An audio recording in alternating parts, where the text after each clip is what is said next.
চলো, জাল পাতা হয়ে গেছে। এখন জালটা পেতে দিয়ে এখন কাজু বাদামগুলো তুলে ফেলি। দেখো গাছে কত কাজু বাদাম পেকে গেছে, আর না পারলে ওগুলো আবার পড়ে যাবে।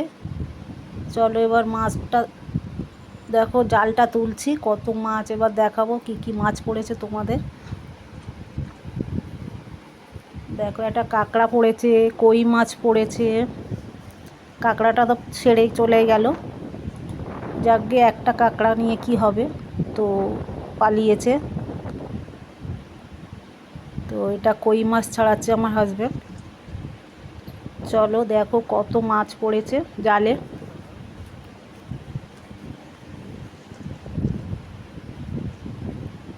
দেখো মাছগুলো কেমন লাফাচ্ছে, কি মাছ বলো তো এগুলো? এগুলো হচ্ছে বাটা মাছ। দেখো জালে কত বাটা মাছ পড়েছে, সব দেখাবো তোমাদের আজকে।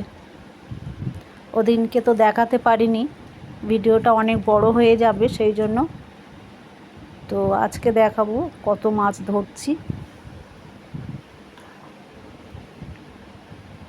আর নিজের পুকুরের মাছ খেতে তো ভীষণই ভালো লাগবে। আর কাদের কাদের পুকুর আছে অবশ্যই জানিও। দেখো কেমন মাছ পড়েছে, সাদা হয়ে আছে না?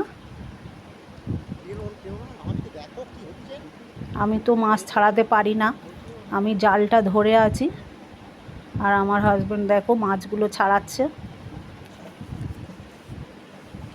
দেখো কেমন পড়েছে মাছগুলো, লাফালাফি করছে কেমন।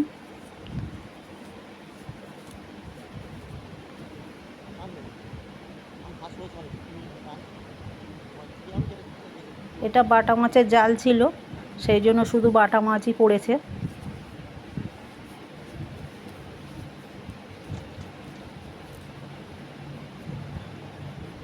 দেখো কত মাছ।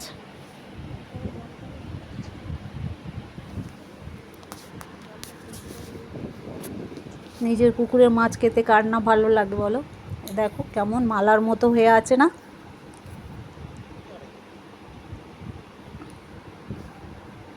পালিয়ে যাওয়ার জন্য কি চটপট করছে মাছগুলো।